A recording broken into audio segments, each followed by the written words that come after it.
ministro do Supremo Tribunal Federal, Alexandre de Moraes, autoriza a visita de parlamentares do PL ao ex-presidente Jair Bolsonaro. De volta a Brasília com Janaína Camilo, nossa repórter do Judiciário. Quais são as datas, se é que já estão marcadas? Janaína. Já estão marcadas sim, Tiago. O ministro Alexandre de Moraes autorizou essas visitas nos dias 18 e 21 de fevereiro.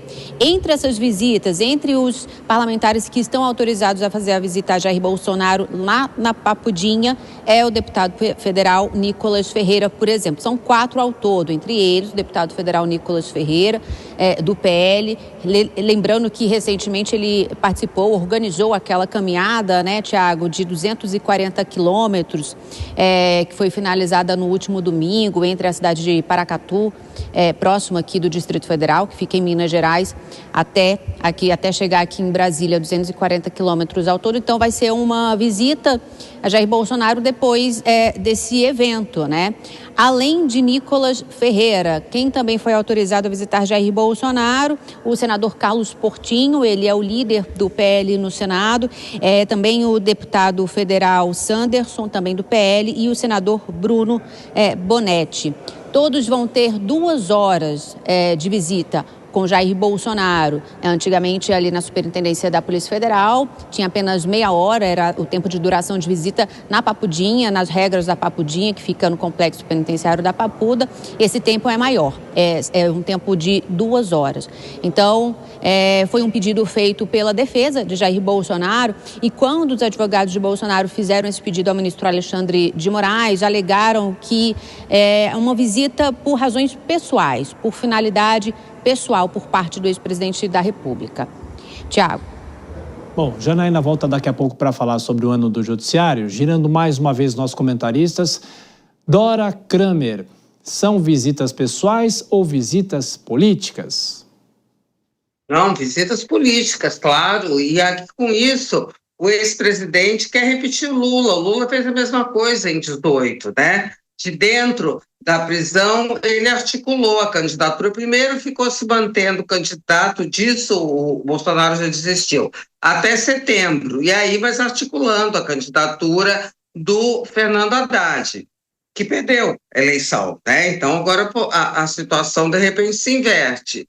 É o presidente Lula que está, é Lula que está na presidência da República, Bolsonaro que está preso, articulando a candidatura do filho. Se a história se repetir, fica ali dito quem tem mais chance de ganhar ou de perder a eleição. Esse é o lance. Agora, a gente olha para isso e diz, meu Deus do céu, isso diz muito a respeito do Brasil, né? São 2 figuras que ainda comandam, ainda galvanizam as atenções políticas, um condenado por corrupção, que foi solto não por ter sido absolvido, mas por questões processuais, e o outro preso por tentativa de golpe de Estado. Que tal? Eu acho que, de repente, estaria na hora do Brasil dar uma avançada aí nessa trajetória, né, política, porque realmente o quadro pintado assim é bastante lamentável. E quando o Bolsonaro faz esse movimento de ficar solicitando visitas políticas, é que ele quer se manter como comandante da cena. Como se manteve, e foi bem sucedido, eu não sei pelo resultado final, mas bem sucedido pelo fato de depois ter sido eleito presidente da República, do mesmo jeito como fez o Lula.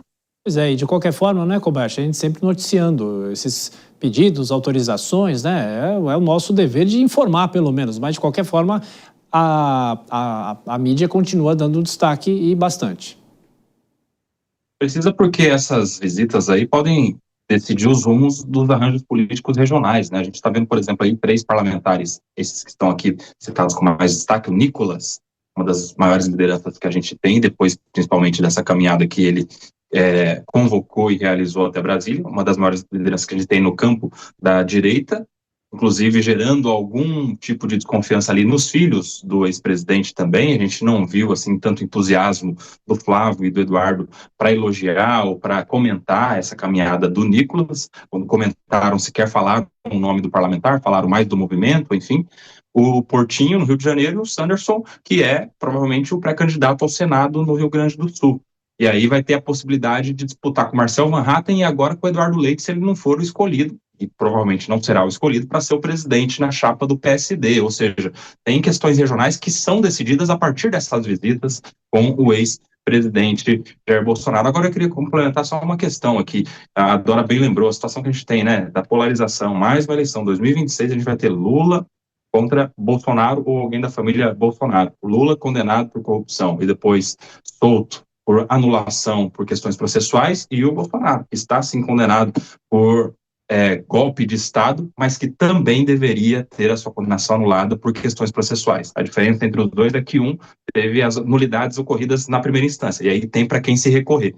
Quando a decisão do Bolsonaro é direto na última instância, e aí só dá para pedir para Deus depois do STF.